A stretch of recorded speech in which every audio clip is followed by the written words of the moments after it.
गणपती बाप्पा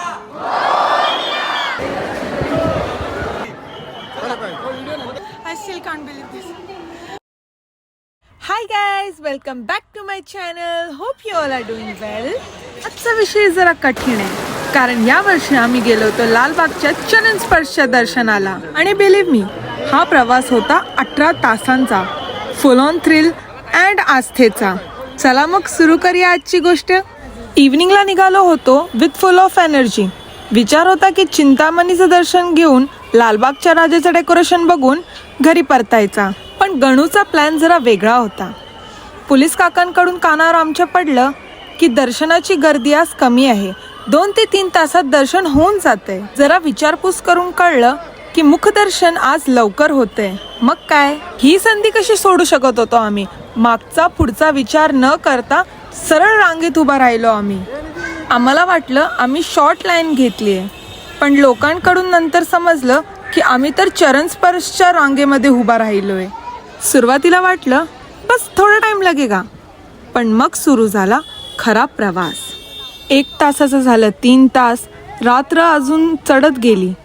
हलक्या पावसाची चाहूल लागली आणि फोनची बॅटरी मरू लागली. 3 तासाचे झाले 5 तास.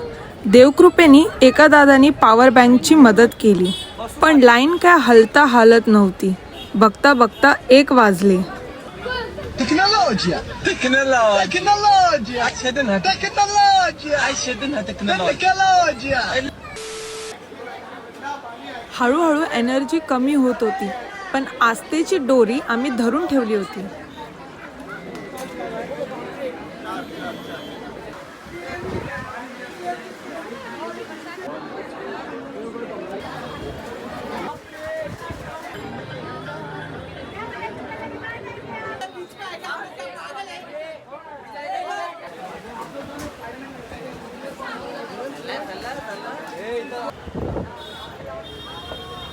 मी लोकांना परत परत प्रश्न विचारला, अभी और कितना टाइम लगेगा.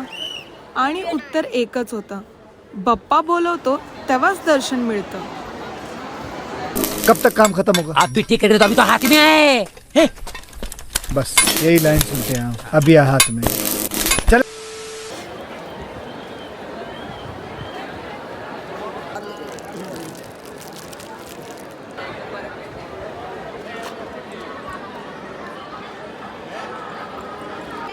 फायनली 11:30 वाजता कुठे लाईन वेगाने सुरूच झाली होती की तेवढ्यात अनाउन्समेंट झाली, दुपारच्या आरतीची वेळ झाली आहे म्हणून रांग थांबवण्यात आली आहे.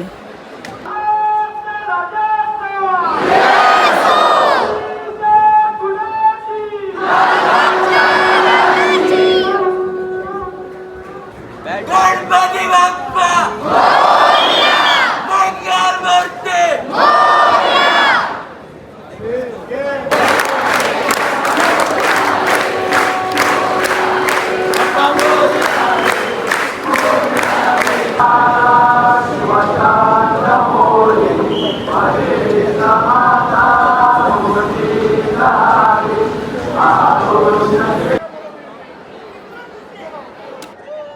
आरती होताच आम्हाला लंच दिला.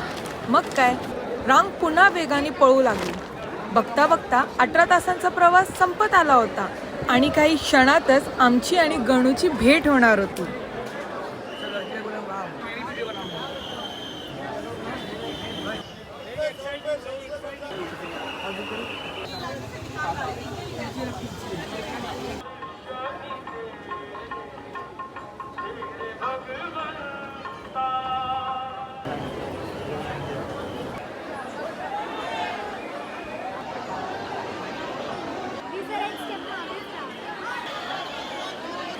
त्याचं तेजस्वी रूप बघून एक गोष्ट तर स्पष्ट झाली, कभी कभी गलती भी बप्पा की कृपा होती है. गणूचे चरण स्पर्श करताच अश्रू थांबता थांबेना माझे. 18 तासांचा थकवा जसा क्षणात नाहीसा झाला. ती फिलिंग, ती मनाची शांती, ते वातावरण सर्व डोळ्यात साठून राहिलं.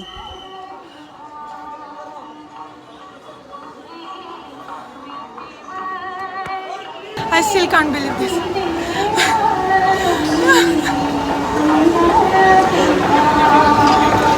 दर्शन होताच आम्ही पुन्हा त्या स्थानी गेलो जिथून हा प्रवास सुरू झाला होता.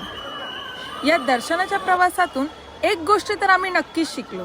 आपला प्लॅन कितीही चांगला असू दे, पण गणूचा प्लॅन नेहमीच बेस्ट असतो.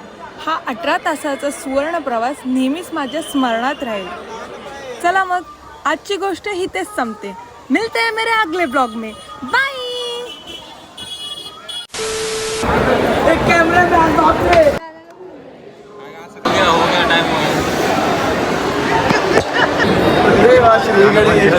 अरे जो मैं निकालना है क्या है